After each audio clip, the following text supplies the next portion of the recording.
It is always the same. You wake up in the early morning and go to work. Once there, you open Outlook and proceed to receive an email titled Quick Sync. The thing is, though, that this abomination is neither quick nor a sync. Having sat through that, you are called into a meeting that is so pointless it could have been an email. In the late afternoon, while staring into the void, somebody says, "Let's circle back on that," and you ask yourself the great existential question, is this really all there is to life? The answer, most disappointingly, is almost certainly yes. But before you quit your job and this sad excuse of a life, there is another option. Turn work into a game. The office game is a workplace competition based on the ancient principle of, you wouldn't dare, would you? And then you do. Players agree on a time frame. It can be a day, a week, a month, or however long you need to get every player fired. Your colleagues are the NPCs, not the players. That's why the game works best when almost nobody knows about it. Each challenge earns points based on difficulty. Points only count when a non-involved person witnesses the act and another player also observes you performing it. You may film the challenge for verification, but you cannot simply claim to have done something.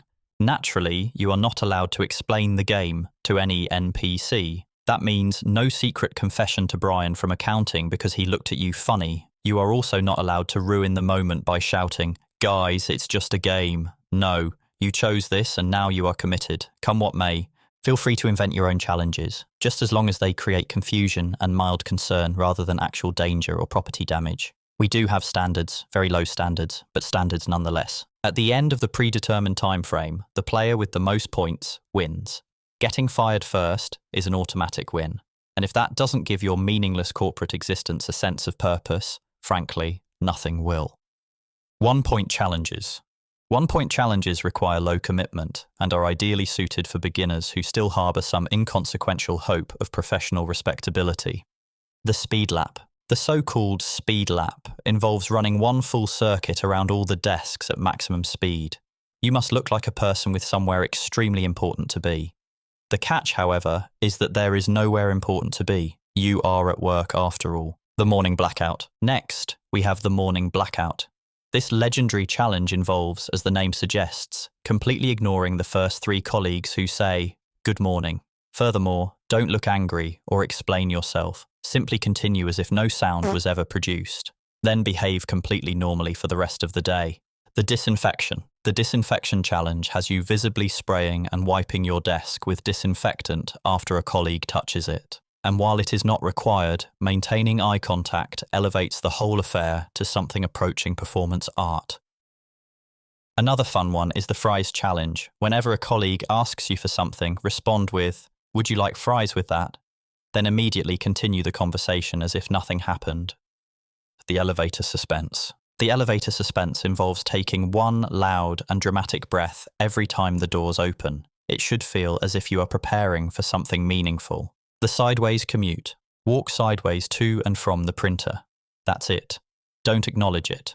You are still, technically, a professional. The phone call. Call somebody in the company and say, "I just wanted to let you know that I don't have time to talk right now." Then hang up. Pick your victim responsibly, or at least strategically. 3-point challenges. 3-point challenges require more commitment, and at this level, colleagues may begin discussing you when you are not in the room. Congratulations, you have now officially become office culture, the boss approval. This challenge requires telling your boss that you think they are cool. Make finger guns, and before any meaningful conversation develops, just walk away. Psychological profiles. The Psychological Profiles challenge has you carrying around a notebook clearly labelled Psychological Profiles. Ask colleagues harmless but strangely specific questions like, "Would you rather be respected by pigeons or feared by ducks?" Or, "Do you think you would survive long in the wild?"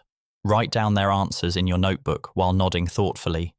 The toilet lament. The toilet lament involves moaning and sighing loudly in the lavatory while at least one non-player is present. You must fully commit to the performance and act as though you are experiencing profound spiritual turmoil rather than just a sandwich that disagreed with you. The subordinate confusion. If you hold a higher position in the company, this challenge is especially for you. Speak incomprehensible nonsense to a junior employee and then ask if they understood everything. Add that you hate repeating yourself. This establishes dominance through sheer bewilderment. The wrong name. Choose one colleague and call them the wrong but completely ordinary first name for at least 30 minutes. After they or someone else inevitably correct you, say, right, of course.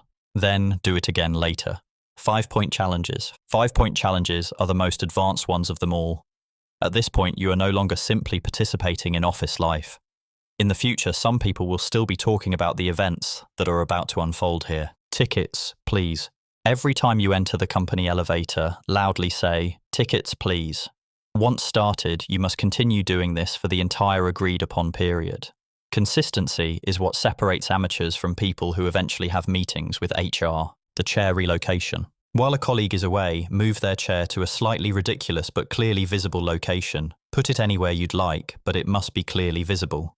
And don't damage anything. You are creating confusion, not filing an insurance claim. The probation officer. During a meeting, quietly say, with coffee and cake, this would almost be like visiting my probation officer. Then continue taking notes. The slow escape. Move your chair closer and closer to the door during a meeting. By the end of said meeting, you should be noticeably closer to freedom. Symbolism is important.